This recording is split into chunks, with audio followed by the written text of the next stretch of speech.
how I feel about something doesn't reflect on, the type of person I am. And I'm not worried about what someone thinks about my opinion, about my experience. And so it just becomes this thing that continues to grow and grow and grow. And it makes life so much easier.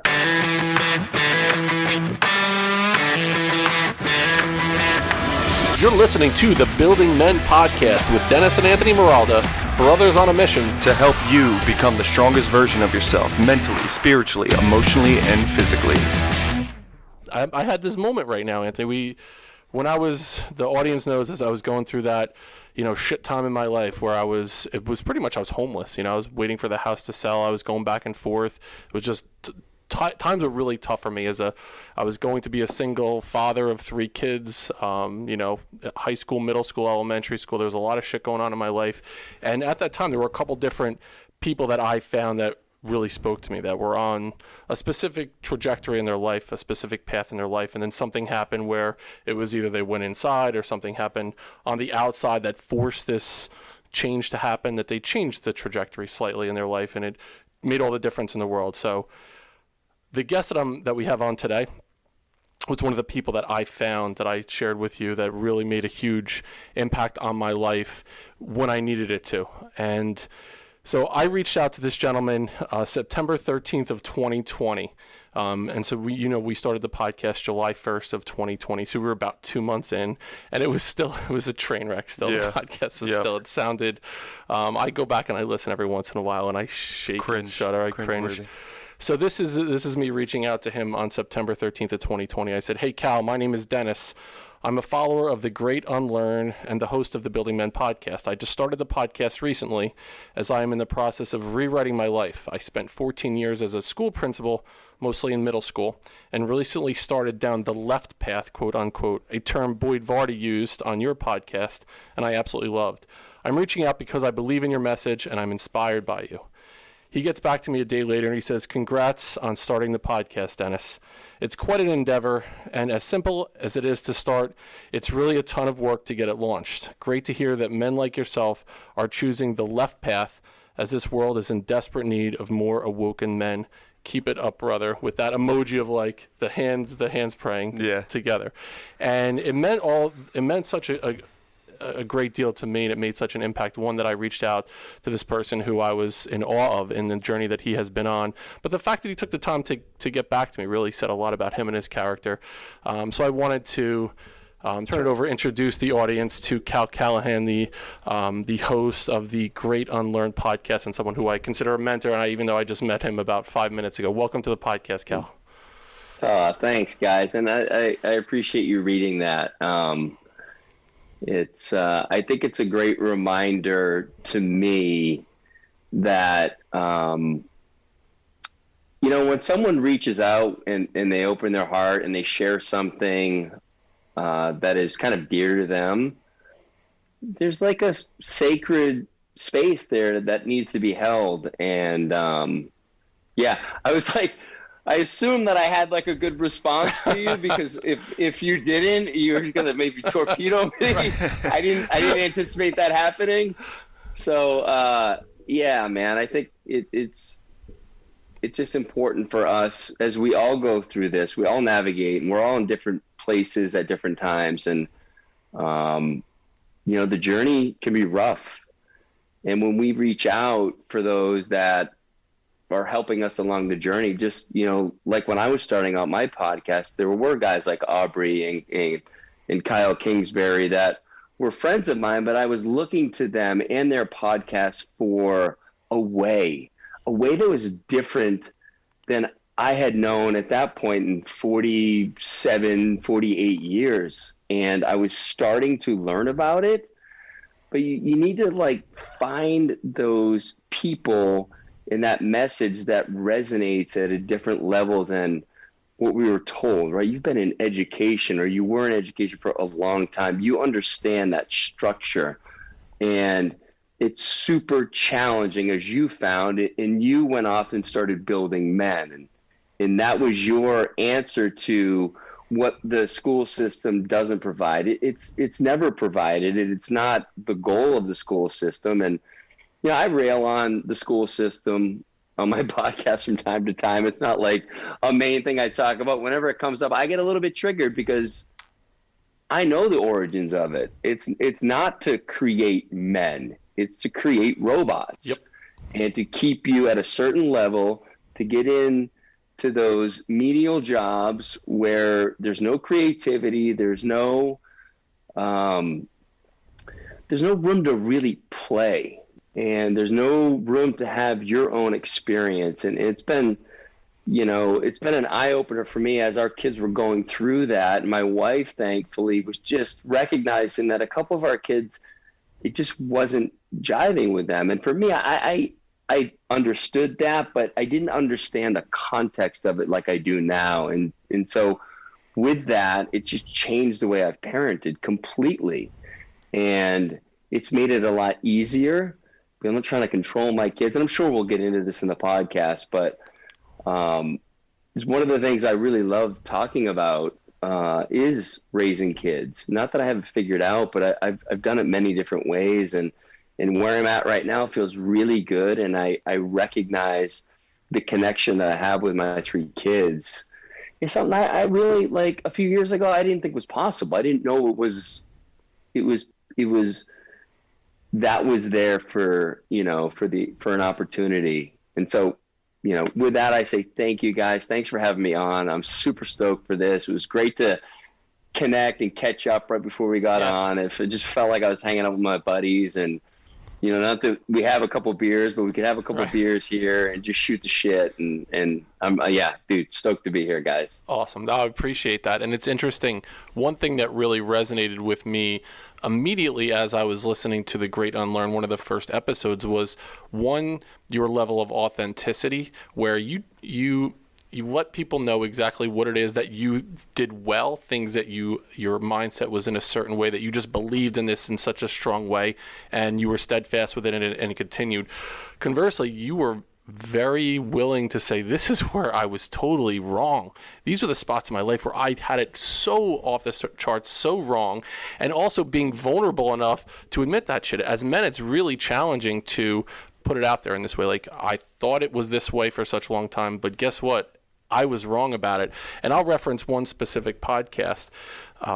It was July 16th, 2020. The podcast was called Reserve the Right to Change, and it was one of your solo podcasts that you did. I re-listened to that one again. That was one of the first ones that I heard, and it was so interesting. You talked just about the idea of fun. You just mentioned fun again. As men, we're so driven, we're so focused. It's hard for us to take a step back, take a deep breath, and fucking play for a little bit. So you mentioned you were invited to Gretzky's son's camp as a coach, as a former ice hockey player. So talk to us a little bit about that episode, that Reserve the Right to Change. And then about that idea of men, we need to fucking settle down and be able to have fun and lean into that a little bit. Yeah. I don't remember much about the particulars of that podcast, but I absolutely know what you're talking about, because I think I wrote about it in my newsletter as well, because it had such a profound effect on me. Wayne's a good friend of mine. His son Ty is a good friend of mine. Ty was in Austin holding his hockey camp. He's like, Cal, just come out, play, get on, put the skates on, and we don't really have a role for you, so just go out there and do whatever you want. And so for an hour, I just went out there and I played, and I was on the ice again. It's been a while since I've been on the ice, and I felt so free out there. I wasn't thinking about anything but just having fun. And I was with these kids that were having their own experience, and I just felt this call to make their experience as fun as possible. And so my attention was really on them. But when I left, I just had this aha moment, like, fuck, that was so easy. I didn't have to do anything but show up as me. And I feel like that, man, like that moment really may have been the thing that has triggered where I've gone in the last year plus. And it's this idea you talk about of having fun and bringing it into all areas of my life. I've done as a trader for almost 20 years in Chicago. We've been in Austin for 8 years. I've done a ton of personal investing. A lot of times, man, like I was doing because I didn't want to miss out on something. I didn't want to miss out on the next unicorn. I invested in so much stupid shit because I was afraid that I was going to miss this, big 20x opportunity. And as I started to really get clear on what was fun for me and the types of opportunities that were in the investment world that seemed fun and that I could evangelize, or I would evangelize to my friends if I had no money in it, because I just loved the product. I started to understand that I can marry these things. And then, controlling my calendar and like being really clear with my boundaries. Like, is this going to bring joy to me? Is this meeting, is this call, is this coffee going to bring, is it going to make me feel alive? And if it's no, like I started to say no. And that was like a new thing for me. I had leaky boundaries. I would say yes to a lot of things because I had free time. I wasn't working. And I had this like sense of guilt. And, as I got clear on those boundaries, I started to just advocate for myself. And I started to tune in. And this is a lot of the work I've done with Boyd Vardy, who's obviously been on my podcast a number of times and become a close friend. But it's like following those tracks, like what makes me feel open and expansive, do more of that. And what makes me feel constricted, fucking stop doing that stuff. And it's so simple. But when the boundaries aren't set, it's really hard to do that. For me, it was like guilt and, investing. And then I would invest in things because a friend was launching this thing and I didn't really believe in it, but I didn't know how to say no. I had the money, so I should do it. It's like, it was all the same story. When I got clear on that, everything changed for me. And it's funny, we were talking about before we got on just now that I celebrated my 50th birthday yesterday. And Boyd was kind of telling stories by the campfire at our house. And he offered for anyone to say anything to me about what I meant to them. And there was just a lot of, amazing things that I received that, it's the idea of like attending your funeral. I've never felt like that before. And it was the most special evening I probably ever had in my life. But one of the things that one of my buddies said was, you have this childlike playfulness about you, this curiosity, this wonder. And you seem to be able to hold space for a lot of different things because you're not dogmatic. And I was not that way for so much of my life. I thought it was right and wrong. I thought it was black and white. And as I came into this community in Austin, and guys like Aubrey and Kyle and others just loved me for who I was. And they were the ones that were holding space for me to be curious and what it would mean to be curious. And that just started me on this path of letting go of having to be right. And there's so many of us think we have to be right. I mean, again, the school system, you have to be right. There's not much nuance within that.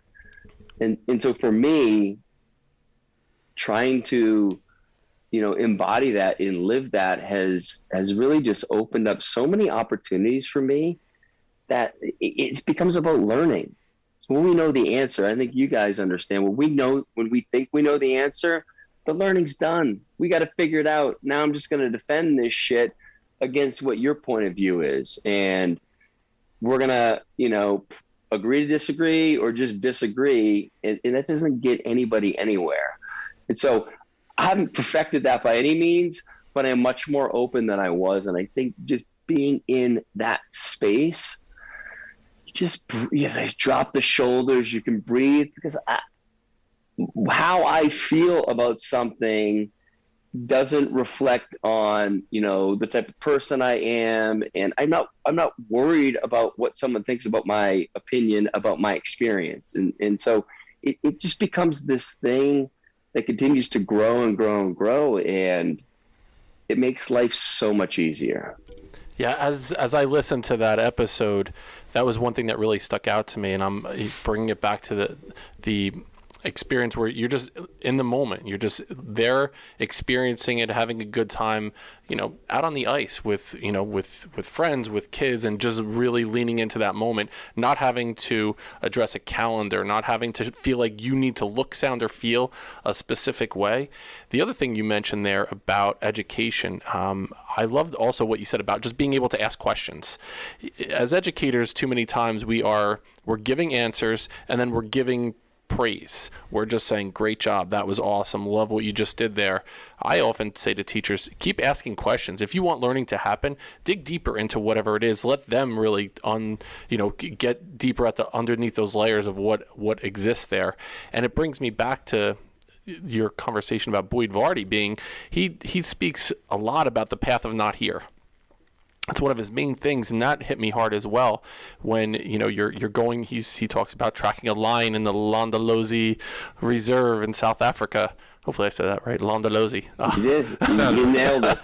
So he speaks about, he's tracking a line in a specific area, and he gets to where he thinks it's going to be, and it's not there. And there's an initial reaction like, oh shit, I wasted all this time getting to the spot, and it's not where I thought it was going to be. And it's, no, you learned lessons on this path. It's not the path that you've intended to go on, but it'll get you one step closer to the path that you will eventually be on in your life.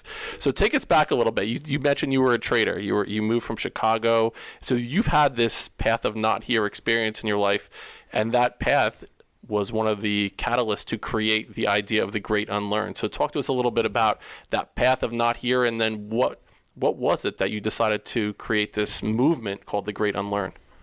Yeah, great question, and I love that you bring this up, because my whole life, largely was the path of not here in many aspects. And for people, for them to maybe get a better understanding of it, we're going to do things that we quote unquote fuck up, and we'll look back at times in our life where we're not really proud of how we acted in a particular space and time, but that's information. Like, we know now, we have an experience. I talk about this, as all the time on the podcast. You need to have your own experience. Like, whatever we talk about today, if it sounds interesting, great, go have your own experience with it, and then that's the truth for you. And for me, I held a lot of shame about things in my past. And it wasn't until I understood that was all learning for me. It was like, oh, okay, so now I know that way is not the way for me. I've tried that. Let me try a different way.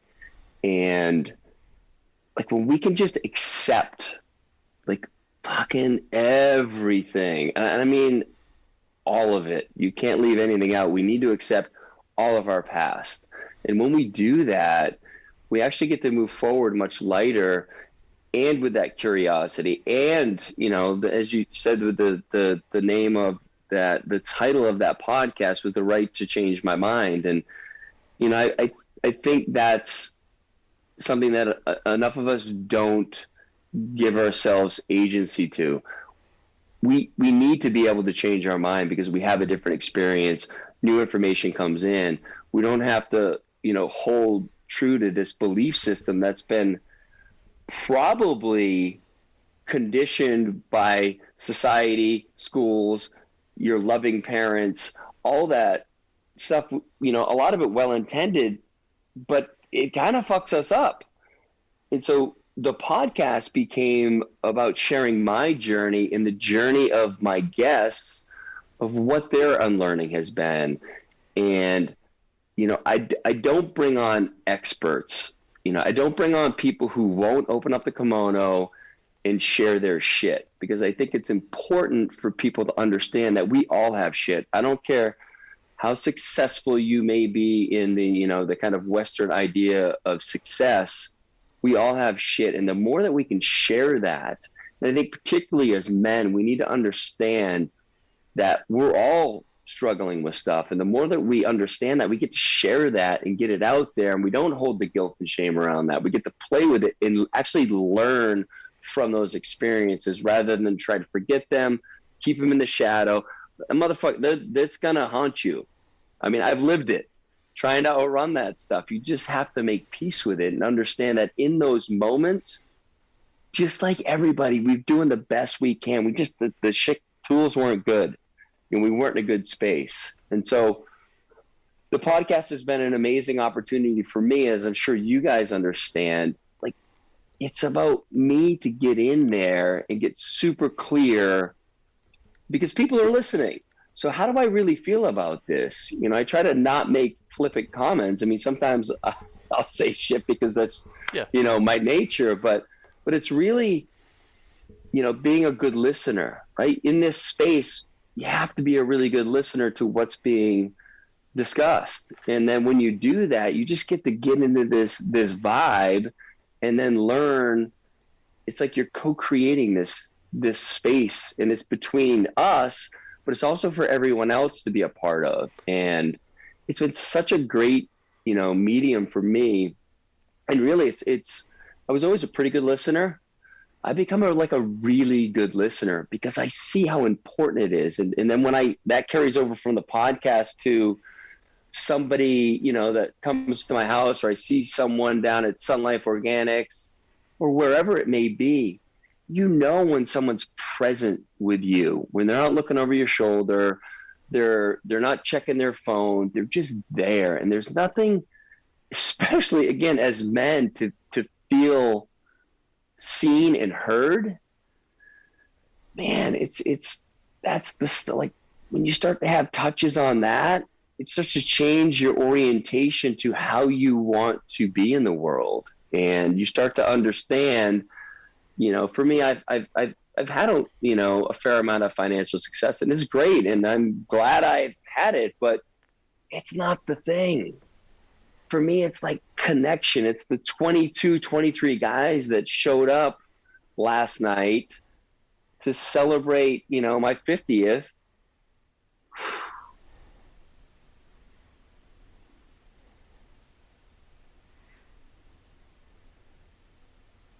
I can't even put it into words. It's, you know, I did this meditation with a group of my brothers months ago. And the prompt was, imagine yourself near the end of your life. Like, where do you see, like, what's around you and what's your vision? And I pictured myself sitting on a stump, surrounded by the people I love.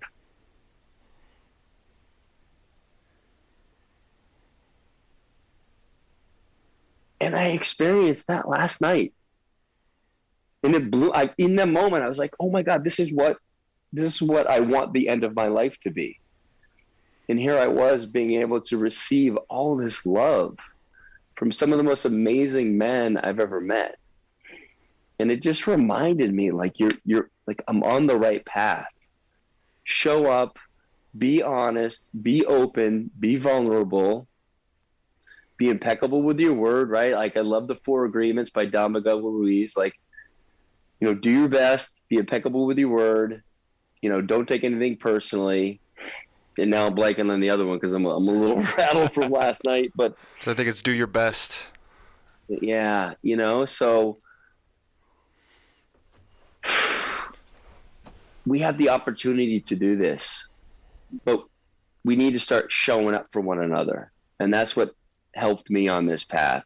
A lot of men showed up for me, and I've been showing up for a lot of men, and we show up for one another, and we're in service to the group.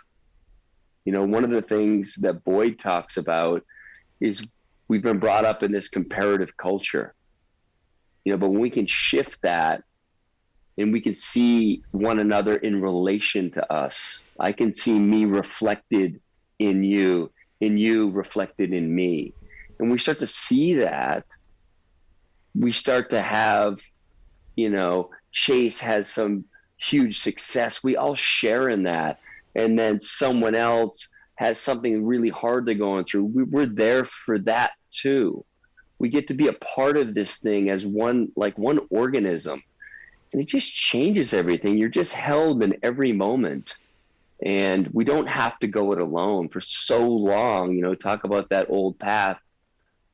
I just went alone, and sure, that creates resiliency, and you can get shit done, and it's important to flex that muscle to be able to go there when you need to. But I've been married 21 years. That's not great for a marriage. Like, when I'm going through shit and I don't share it with my wife, and then I'm short and I'm closed, and she thinks it's because of her, and now I'm not communicating that there's some issue with her where it has nothing to do with her. I'm just holding all this stuff by myself. Is it because I feel shame, because I can't handle it on my own? It's all the things. Because as I just start to be more vulnerable with my wife, with my partner, that just opens up this opportunity for us to connect on a different level. I become trustworthy because I share who I really am. I'm not putting up this facade like everything's great where I'm fucking dying inside. And so it all kind of comes together. And you listen to my podcast, that it's not super linear with my thought pattern. So I'm sure we'll go a few other areas, right, given the prompt, but, yeah, it's funny. As I'm sitting here listening, I almost forgot that I was interviewing you. I was just like, I'm sitting here with my brother listening to your podcast. Almost, right, that was tremendous. It's funny you mentioned opening up the kimono, like exposing what's underneath. I think that was one of your Halloween costumes one year, wasn't it? A kimono with nothing on underneath it, or that's going to be one soon. I'm sure that's coming down. That's why I'm not allowed within 100 feet of a school. So, so that struck me in a way. I remember there was a quote by he played for the Eagles. I'm a Giants fan. We're both Giants fans, suffering Giants fans, but played for the Eagles, and he was a coach of the Jets, Herm Edwards, and he had this quote. I listened to him on some sports show, and basically he said, "What is done in the darkness will eventually come to light." And I heard that at a time in my life where there were certain things, the way that I was living was not something that I was proud of. The way that I was showing up across the board in different ways, Cal was living the way that I thought other people wanted to see me. It was about the white picket fence. It was about, the way the outside looked at me. And so I wasn't even being authentic with myself. And the thing that I really missed in that part in my life was this brotherhood to keep me accountable. Like this group of men that I just, as I got engaged and then married and, was going through a dysfunctional marriage, I was pushing away men in my life because I felt like, if I'm going to be the best husband and father I can be, I need to be there and available and kind of at the beck and call of my ex-wife at the time. But what I was slowly doing was eroding my soul, and I didn't have that brotherhood feel anymore. I have my younger brother, but there were times where I was 35 years old and Anthony was 20 and 21 and he's in college, and I can't go to him with the same difficult shit that I would go to him right now with. So I guess I'm wondering when men start pushing away from that, brotherhood feel. And maybe it's just me, but my experience has been men get this career-oriented type thing, and then they settle down there in a family, and all of a sudden it's like, all right, friends go by the wayside. So as men, how do we keep that kind of flame burning inside of us, that we have that brotherhood that you experienced last night as you're sitting and this group of people around you telling you how they feel about you in front of you on your 50th birthday? How do we keep that fire burning? Yeah, another great question. I think, oftentimes we do keep some sort of that brotherhood, but it's held together pretty weakly. It's around drinking, and it's not around the depth of what we're talking about, right? And that's fine. That's fine. But just know that that's not it. It's something that you can build upon because you do have a group of men. But you need to pay attention, who is ready to go deeper, who is ready to share their shit, who is ready to say, I'm fucking hurting right now. And it only takes one, I was fortunate. I was a trader in Chicago. I had a group of men that I worked with, and I was fortunate enough to be hired by a guy who was such a tremendous father figure. He wasn't that much older than me, but he just, was such a man of integrity. And in that business, it's uncommon. So I was fortunate to land there. And that's what we cultivated, is a brotherhood. It's not that we didn't go out and drink. We did. And it's not that we're at the depth back then that we are today. But there was a common bond of, we got some shit going on, and we could share that without feeling like we had to put on a particular mask around that. So I think, to answer your question, just try it out on your friends. Like, see what they can hold and show up for them when they're having some difficulty. Don't give them advice. Just listen. Just fucking listen. I mean, I went through a lot of years of giving advice. It don't work. Same goes for your partner. Something I'm learning after 21 years. Shut the fuck up and just listen. And if she's coming to you with something that you did that, she's maybe misunderstanding your intentions or whatever, just say thank you. And I say this again, like, I'm just starting to do that because I always had a reason. And oftentimes it was a legit reason. It's like, you didn't see it from the right perspective. Doesn't matter in that moment. She needs to be seen and heard. And by saying thank you, that gives me something to work with. I appreciate it. She doesn't care about the reasons why. She just wants to be seen and heard. And for you to take that and try to do it differently. And so the point in all of this is we need to do a much better job of just listening. And, it's hard sometimes when you think you're smart and you got the answer and you want to be like, I know how to figure this out. It just doesn't work. I spent, we mentioned Boyd a couple of times. He's spending a lot of time here in Austin. I see him almost every day. Fucking never gives me advice. Unless I say, dude, I need advice on this. Then he'll give me advice. Other than that, we talk about so much stuff and we just hold space for one another. And we just play. And the more we just listen, the more someone holds that space for me, I eventually get to what I need by asking the questions, as you said. Yep. Can we ask good questions? But I think what is lacking, in our society by and large is this real brotherhood. And I'm very fortunate to be in a place like Austin where that is such a big part of the energy.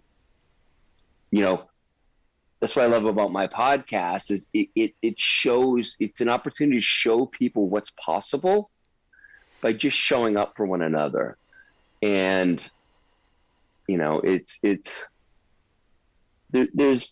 there's a lot that goes into it. There's a lot of work that really does go into it because a lot of times we are afraid we're going to be judged when we start to share these things.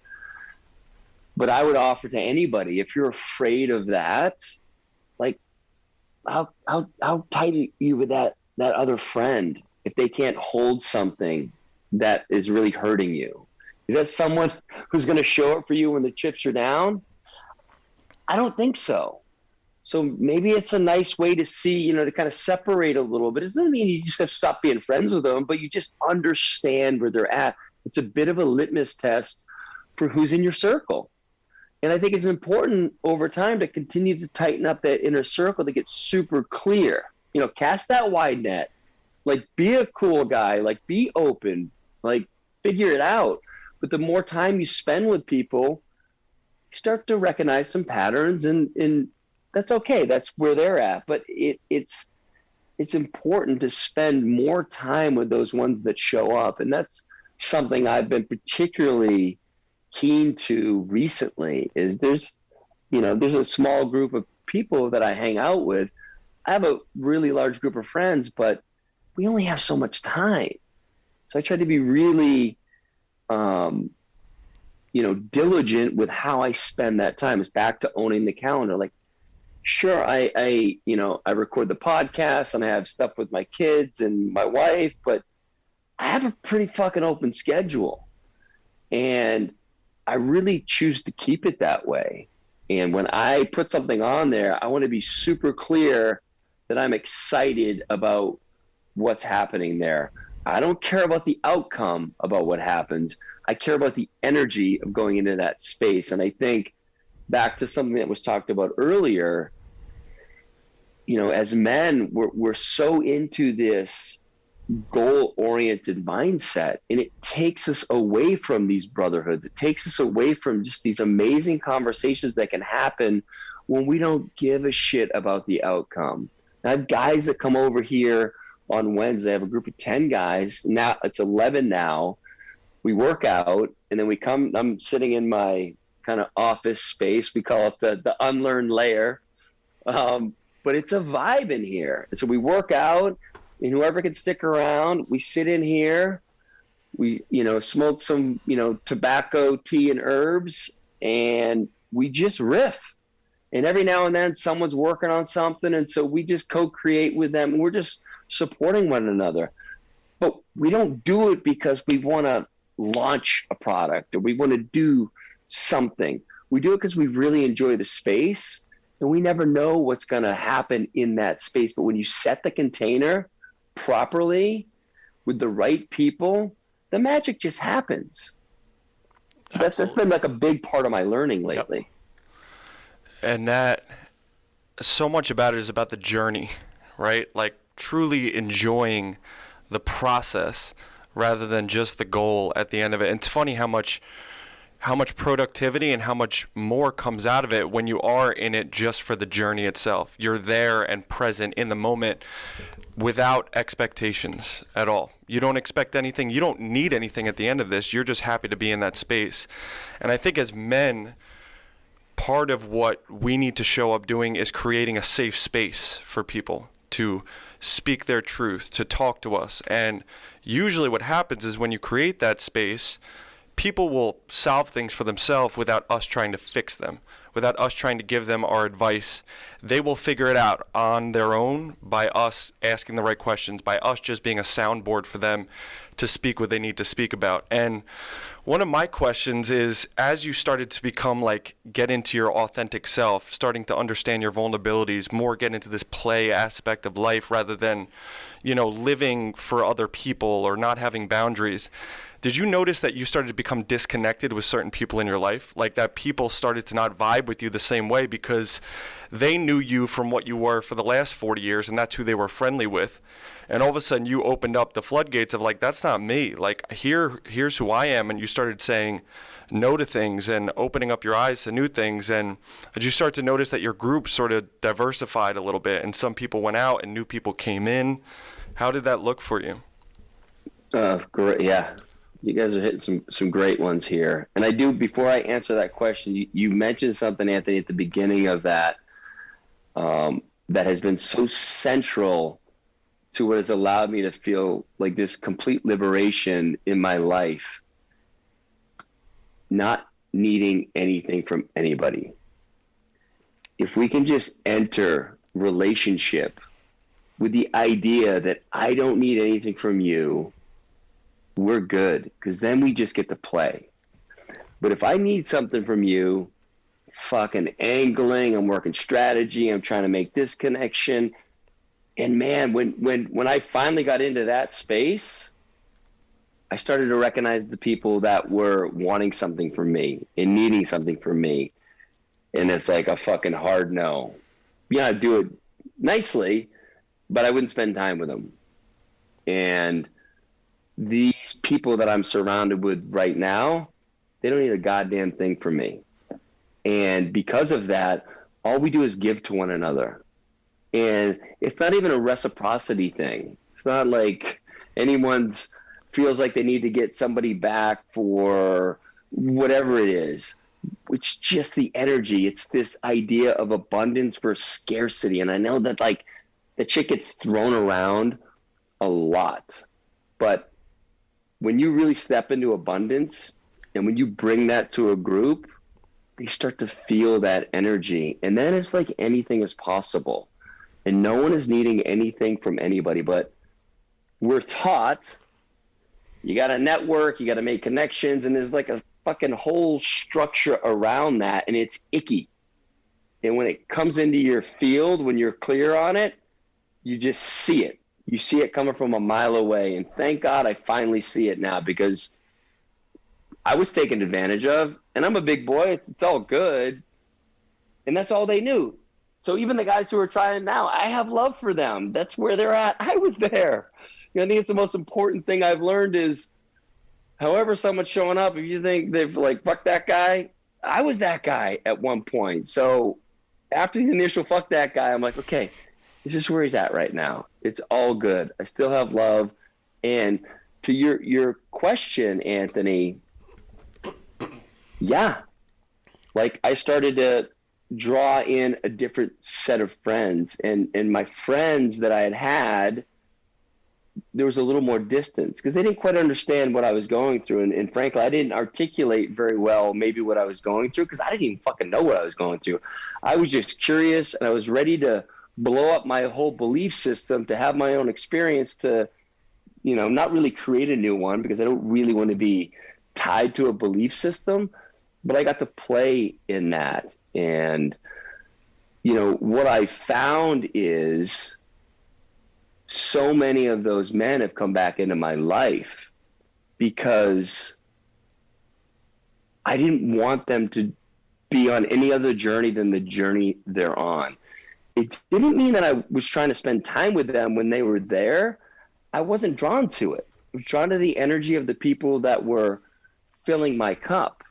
And the other guys, like, again, I had love for them, but I wasn't choosing to spend time with them. And I think that's, for me, it worked really well because I didn't have to cut anybody off. And I'm fine to, put someone to the side and say, I'm pretty much done with him unless some shit changes. But generally, it's like, I'm just not vibing, so I'm just not going to hang out with them.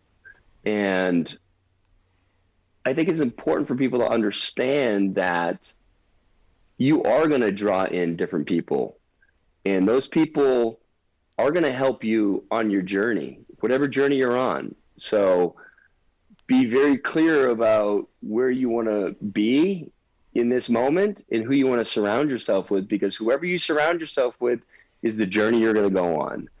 And it's okay. It's okay to let go of relationships.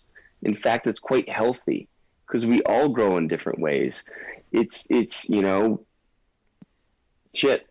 I mean, I don't need to tell you that, Dennis, you went through a divorce. I've had troubles in my marriage, and sometimes you grow apart. Sometimes it wasn't the right fit.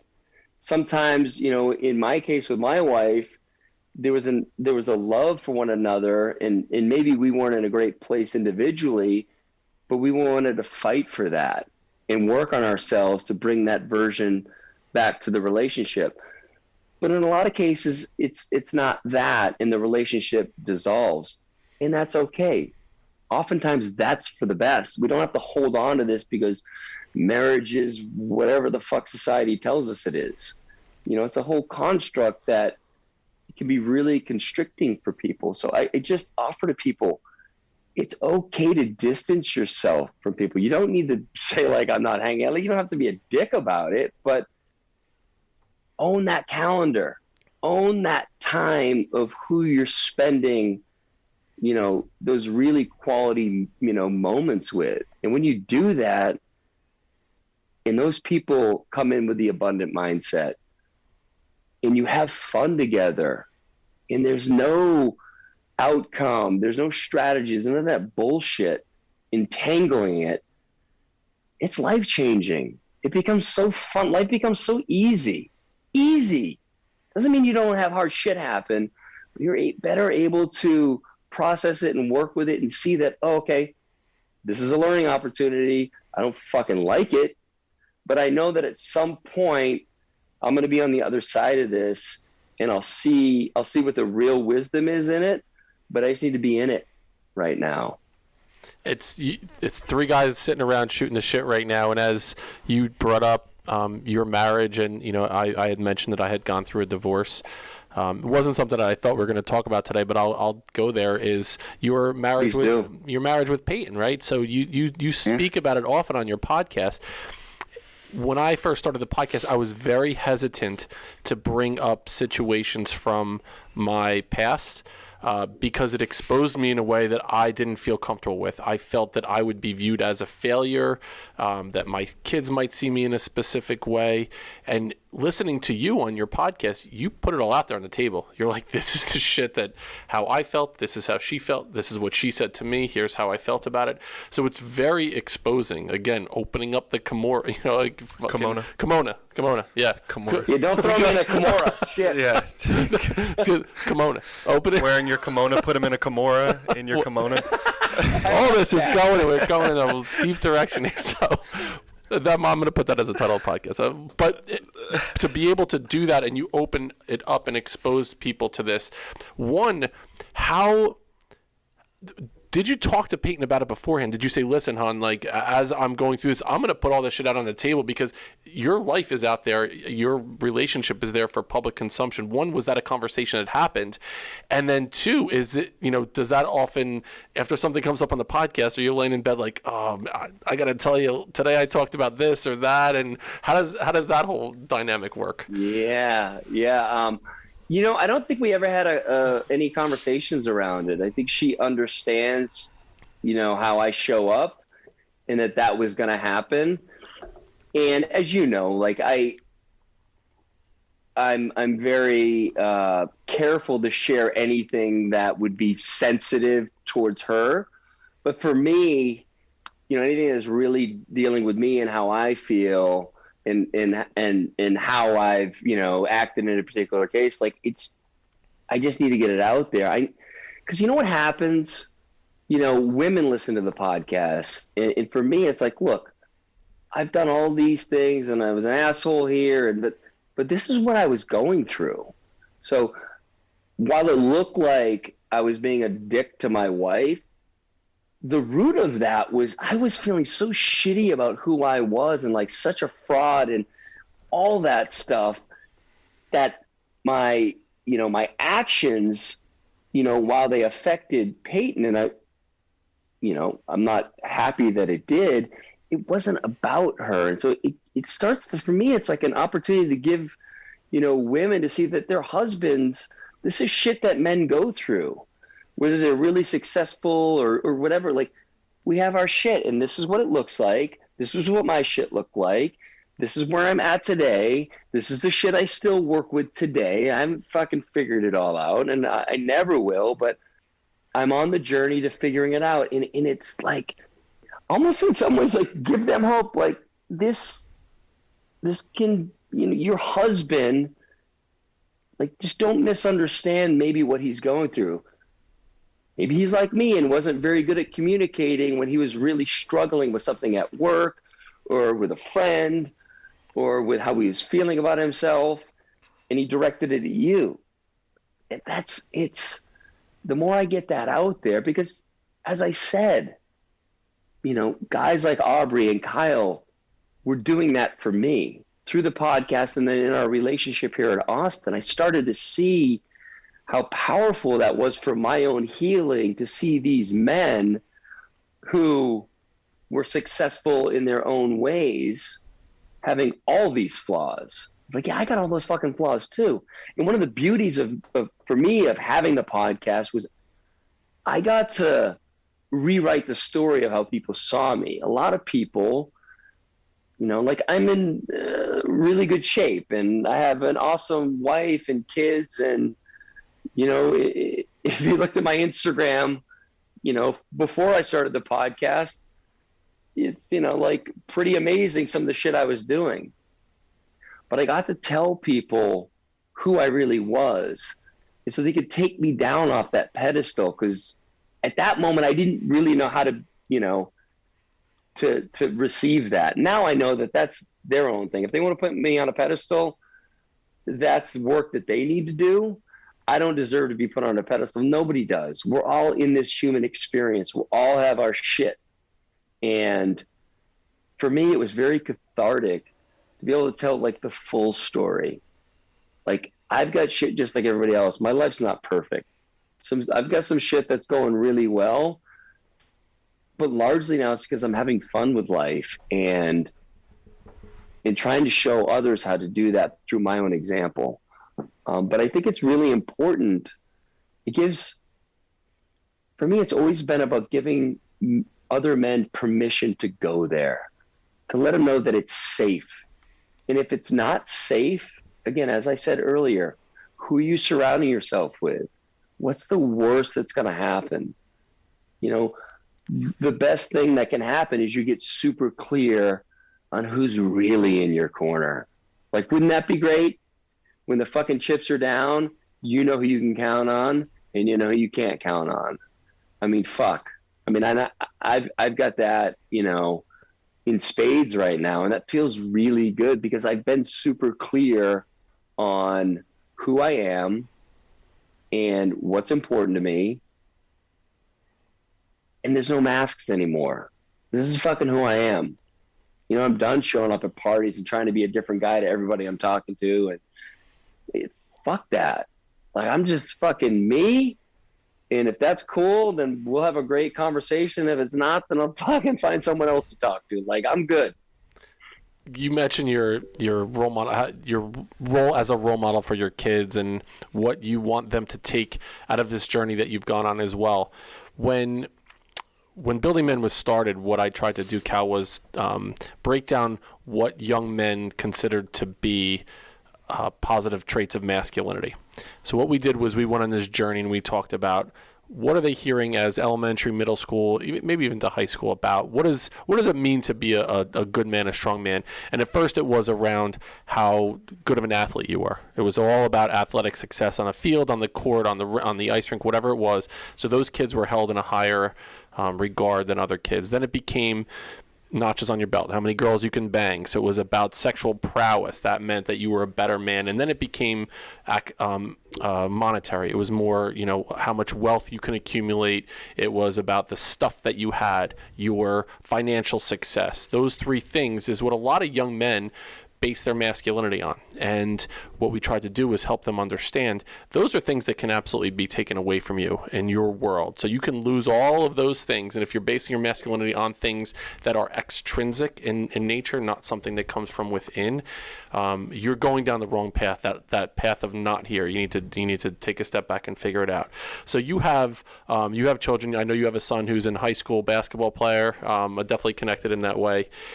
What are lessons that young men need right now? Then if we're talking about building men, what are the lessons that they need? What do they need to come out of school, out of, their journey in education with these ideas around masculinity? What would you say if your son was asking you, Dad, what does it mean to be a man? I'm trying to learn this for myself. What's a couple things you might tell him?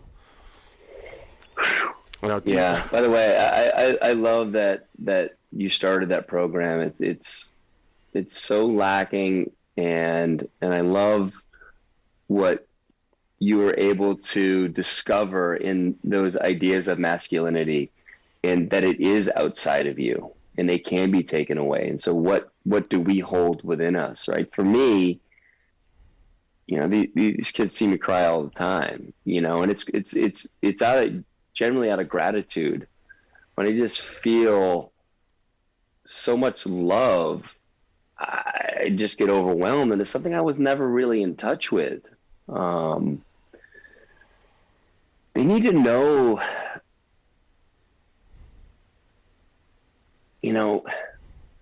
I've had all those things you're talking about. I have them.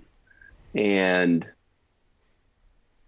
what they get to see is the men that I'm surrounding myself with. And they get to sit in here in this room when my buddies are over. They're always welcome. So my 15-year-old and my 18-year-old, my 14-year-old daughter, not interested in it, right? For probably obvious reasons. But they get to experience what it's like to be with men who love one another, who hug one another, who kiss each other on the cheek, they get to be in the energy. They get to ask questions. They get to give their opinion. And they start to understand that it's It's being in that vulnerable state. It's being able, for my kids, I let them know that I can handle anything they share with me. And now I have to act on that when they share something that's maybe challenging, right? My 15-year-old, super interested in psychedelics. He's listening to a bunch of Joe Rogan podcasts. He's listened to mine talking about it. Kyle is a close friend of his. And so he came to me and he wants to learn about it. I think the general response from most parents is like, you're too young. Like, no, you're not doing drugs, whatever the thing is. It comes out of fear, right? Well, my son wants to learn about this. So what an opportunity is for me to share a couple books that I think will help him, to give him some more podcasts, to have conversations with him, with other men in the room. He knows what I've done. I've talked about it. I don't hide it. I've told them everything I've done recently, in the past, with intention to just get fucked up. Like, they're gonna figure out their own experience. Can I help guide them in that? And so it just becomes opening up the boundaries for me with the kids and letting them play and know that, like, I do think he's too young for it, but I also want to hold his curiosity with a certain tenderness so that if he's ever in a situation, because I'm sure like you guys, I was doing stupid shit when my parents didn't want me to do. So he's going to probably find himself in a situation. I just want to be the first phone call, so that when something kind of goes a little amiss, I generally don't discipline them in a way that's super like penal. I just want them to know, like, nothing's unfixable. There are consequences for things, but I'm going to do it with an open heart. We're going to talk about it. But, you kind of broke this rule, so we got to deal with it. It's like little things like that build trust. And our kids need to feel they can trust their parents. And when we lead with fear, there's no trust. Because nobody reacts well when we're afraid.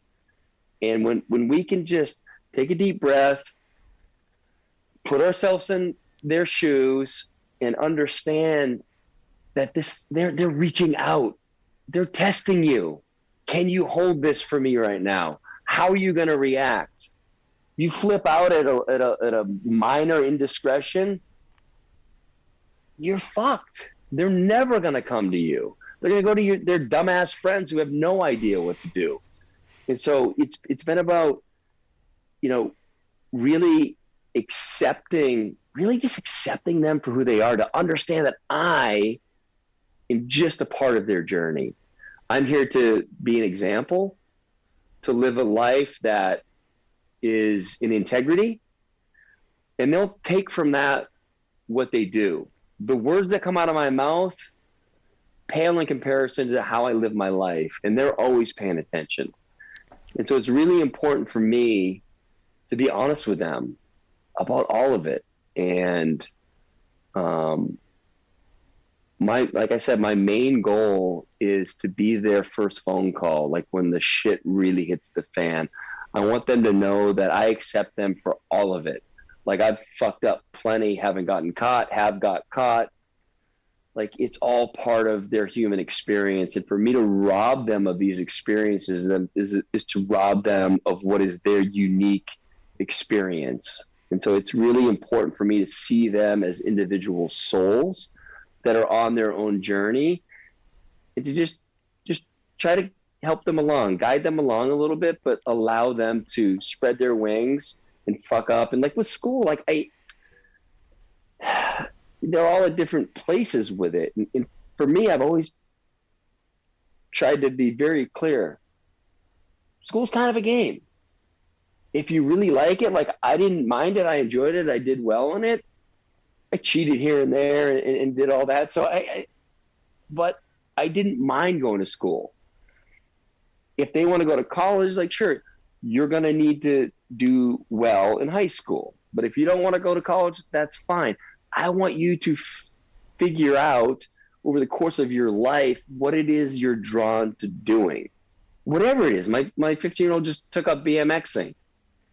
I'll pick him up at whatever time of night if he's down there practicing. Maybe he's smoking pot. I don't know. Like he's not going to do it there, and he's going to find a way to do it. You know, I don't want to start drug testing him. Like, there's this whole like trust thing that's so important, and so it's my job. I feel my role as, you know, their father, to just let them be who they're going to be and to be there for them, to support them on this journey. And I believe that when your kids are asking you a question about something, they are absolutely ready for the honest answer about whatever it is they're asking about. You know, kids in Jersey, they can't drive until they're 17. That would be like, you know, a 15-year-old saying, tell me about this car. No, I'm not telling you about this. You can't drive until you're 17 years old. That's illegal. If I tell you about it, you're going to steal a car and go on a fucking bender somewhere. And then what do they do at that point? Right, like, you're exactly. giving them that space to be heard, right? And I think that is the biggest thing as a child, is they want to be heard.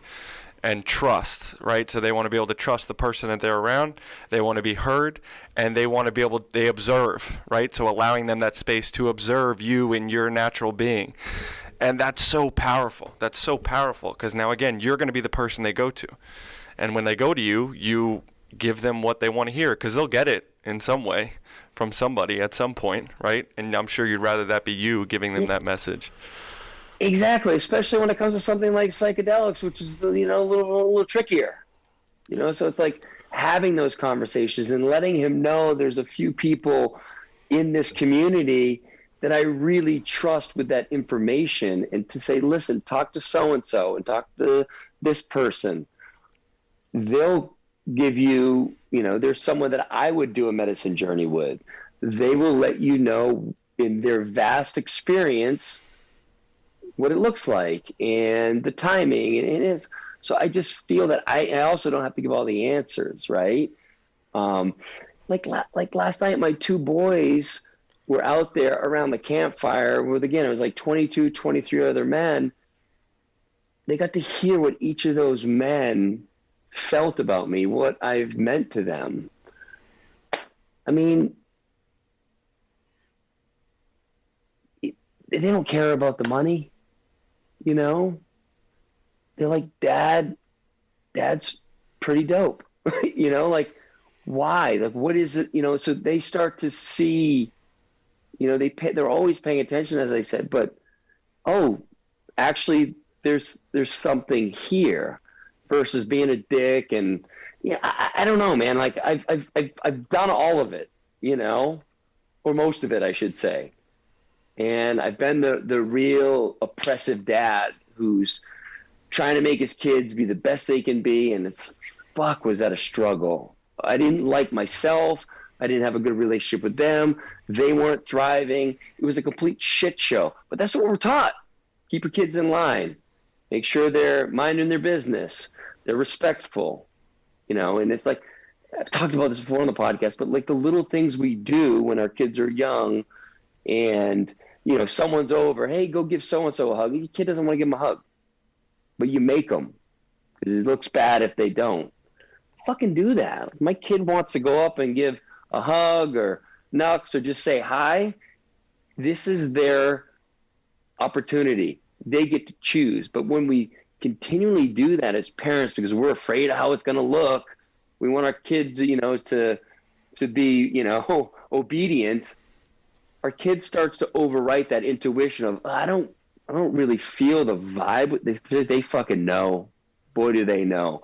So we're overriding that and saying, no, don't trust what you feel. You're going to do this because it's the right thing to do. And it becomes a series of the right things to do. And you should, and a bunch of shoulds. And but as dads and moms, we don't know any better. It's what we were taught. That's how we were brought up generally. Yep. It's like, I'm trying to fucking change that narrative. Cal, we definitely want to respect your time here, and I really feel like we've just barely scratched the surface with our conversation. We'd love to run this back with you again at some point in the future, because there's so much here. Anytime, guys. So much I here. love it. I love it all. Cal, where could the Building Men audience find you? How can we get in touch with you? Obviously, as you mentioned before, the Great Unlearn Podcast is a great place. And I do a little bit on Instagram, cal.callahan. Not a ton of content there. Maybe that'll change. It probably won't. I haven't really felt called to it, but the podcast stuff's usually up there. And I'm not coaching or running retreats or anything like that right now. I'm just having fun. So reach out to me, hit me up on Instagram, and I always respond. So I'd love to hear from everybody. Absolutely. Living testament that you definitely do respond. Brother, any final words? Thank you, man. This was such a good conversation. I know we could probably keep talking for another 2 hours. And I think one thing that I'm gaining out of this is just, vulnerability is what draws people in, right? Where significance will push them away. So really, people leaning into their flaws and opening up, because that's what's going to draw a bigger crowd into your corner. So thank you. Yeah, I love that. And thanks again. And next time, let's schedule an hour and a half. We'll give us a little more time. Right? Absolutely. So for the Building Men audience, you can find us building.men on Instagram, buildingmencoach@gmail.com. Our website is buildingmen.io. Cal Callahan, when I see you, I'm going to give you a kiss on the cheek. You're one of the dopest motherfuckers. I'll agree with your kids. In your kimono, whatever I said. Leave the kimonos back up in yeah, we'll keep those in Jersey. All right. Thanks, everybody, for listening. Go a step further than you thought you could go today. We'll see you next time on Building Men.